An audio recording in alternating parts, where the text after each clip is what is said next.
Yan, umpisa na ang pagluluto ni Ate Maricel. Tara mga kababayan, samahan niyo po kami, oh.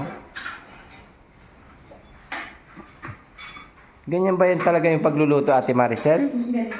Wow.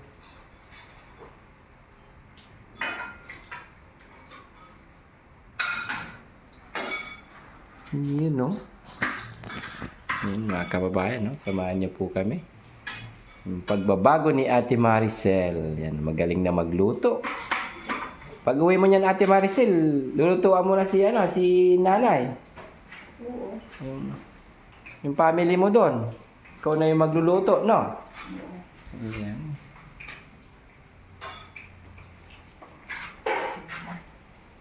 Great. Init. Pwede ginalin pang pen. Oo, bahala ka. Init. Oo.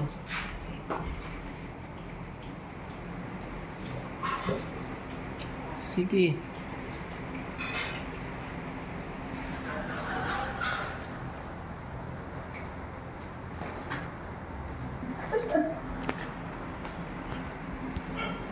Pinatay ni Crystal yung TV. Ha? Pinatay ni Crystal yung TV. May kumakapakan na. Di yung ano lang, yung sabayan mo ng kanta, parang si, ano, yung mga nagluluto sinasabay yung kanta, di ba? Oh.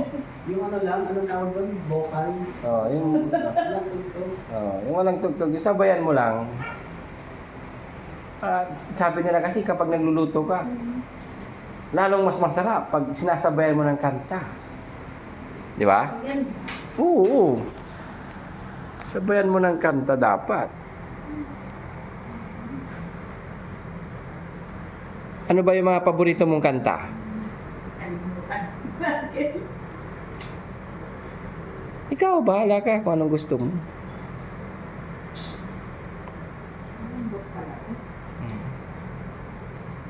Galing. Yung Sprite. Sprite! Iyon, sige. Mamaya. Ay, Mountain Dew na lang. Sige, sige. Ay, buti doon sa dito. Alam mo ba yung bilihan? Ate Maricel? Doon. Nasubukan mo na nagpunta doon para bumili? Ano ba binili mo nung nagpunta ka doon? Laki naman kasi ng sandok mo, Ate Maricel. Hindi na yung asukal. Sarap, masarap yan. Mamaya ba tayo doon?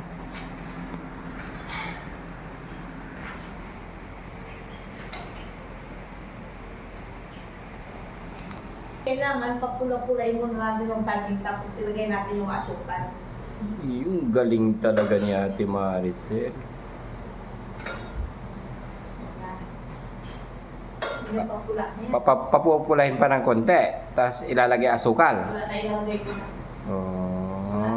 Ganun pala yun.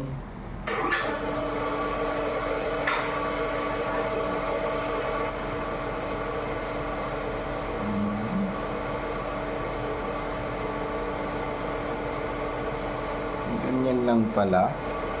Mabilis lang pala, Ate Maricel, paggawa ng banana Q, no?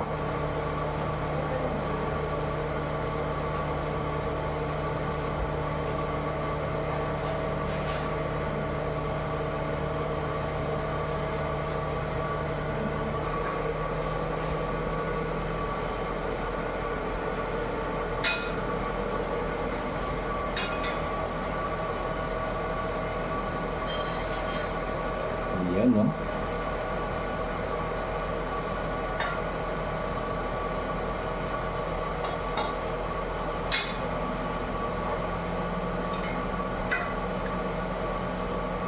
Magugustuhan kaya ni Bandam yan, Ate Maricel? Saka si Kuya Bel, ay si Kuya Junjun.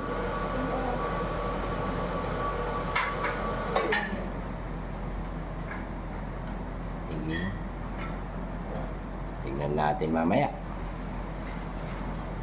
Mabango, Ate Maricel, naamoy ko na. Naamoy ko na yung ano eh.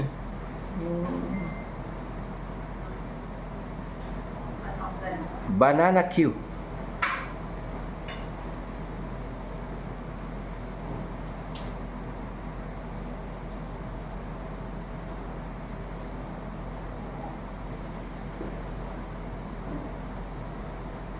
Galing pala talaga ni Ate Maricel.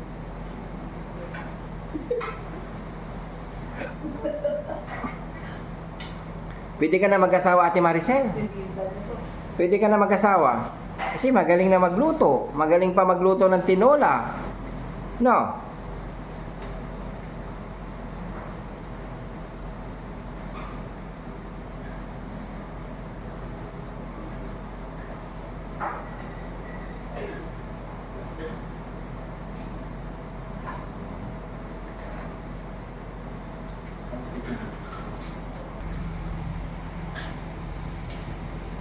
Yun, no? Wow, ang bango, Ate Maricel talaga. Naamoy ko na yung bango. Wala ka strainer? Walang strainer. Sige, kaya na yan. No? Di naman pantinda yan, no?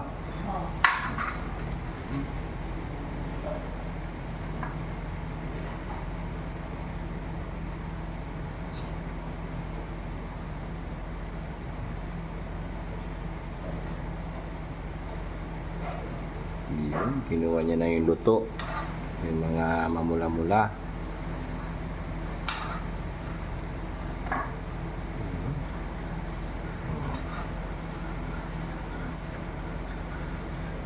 Ganun yan pala.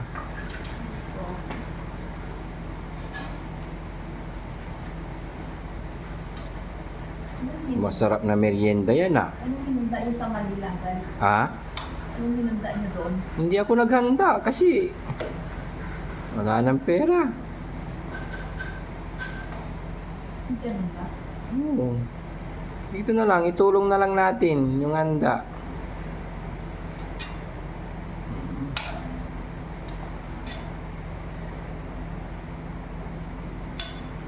Yun, oh. Ang bilis magluto ni Ate Maricel, mga kababayan.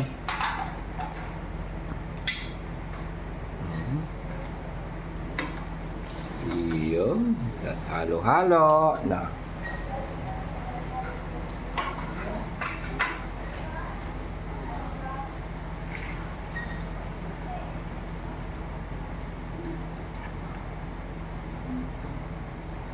Laki talaga ng pagbabago ni Ate Maricel.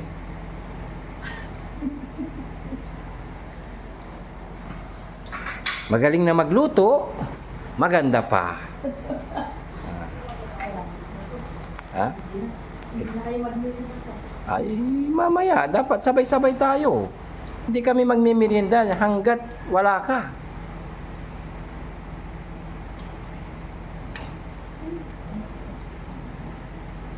Parang cooking ka, no? Oo, cooking. Kung kami ba ni Christian? Parang cooking show, no? Cooking show. Oo. Galing. Kaya kailangan ituro mo sa amin, Tay, kung paano ka magluto. Paano magluto? Ano pang alam mong iluto, Ate Maricel? Itong itlog. Pritong itlog, ano pa? Bukod dun. Nilalang itlog. Ay, ang galing. Yung iba, yung ulam.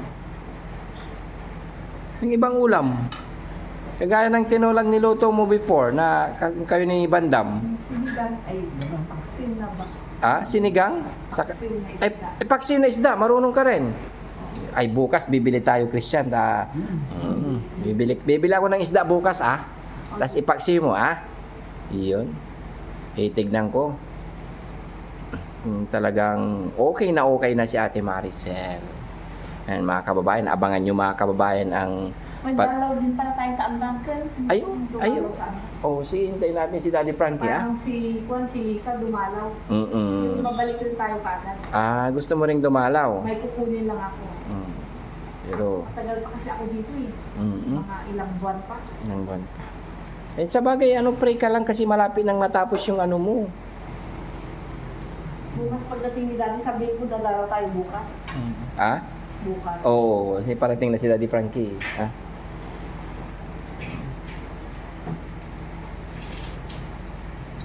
Sige.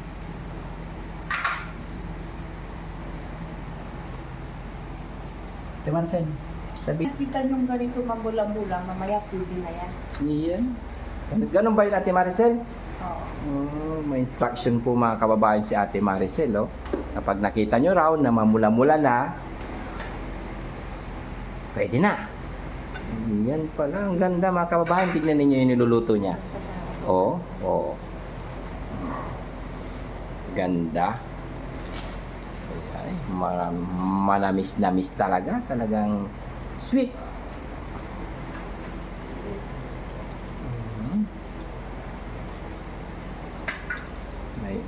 May instruction talaga si Ate Maricel. Pag nandito si Daddy Frankie, talagang masisiyahan yun Ate Maricel. Nakita niya yung trabaho mo. Grabe. Oo. Masisiyahan siya siyempre kasi nakikita niya yung pagbabago mo.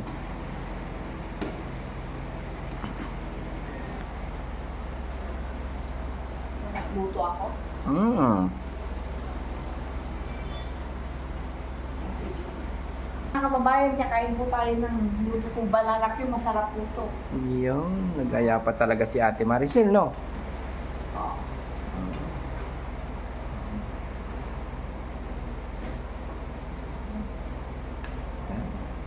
Tapos na si Ate Maricel nagluto ng banana Q.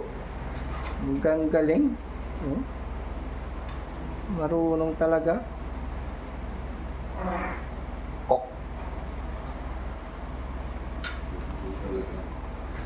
Ng panulak. So, pupunta tayo sa labas para makabili ng soft drinks. Kailangan ko bili ng soft drinks.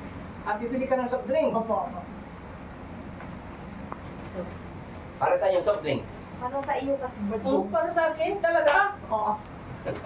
O yan mga kababayan, no? Bibili daw siya ng soft drinks. Ilan ba soft drinks kailangan mo? Tatlo. Tatlo? Pwede na to? Oo, pwede na. Pwede na yan. Alam mo na yung pupuntahan mo? Alam ko na. Bakit? Nasubukan mo na bumili dyan sa labas? Oo. Ingat ka, Oo. pero dapat magdamit ka. Oo. Kasi nakakahiya, ha? Oo. Kailangan mo damit mo para Oo. hindi sexy kasi baka mamaya. Oo. Paano ka dyan, ha? Oo. Sige, ingat ka, ha?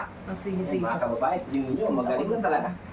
Hindi ko inaasahan yung mga ganyang sinasabi ni Ate Maricel. Nagluto siya ng banana Q. Hindi pa natapos dun mga kababayan. Naisip niya na bumili ng soft drinks para mas masarap daw. Kailangan daw ng panulak. Yun ang naririnig ko habang nagluluto siya. Kaya samahan niyo kayo mga kababayan sa kanyang pagbabago ni Ate Maricel. Maraming salamat sa lahat. On behalf of Daddy Frankie, sa Makati po siya. Pinayagan po tayong mag-host ngayon para kay Ate Maricel. Maraming salamat mga kababayan. Tara, subaybayan niyo kami. Bibili daw siya ng soft drinks.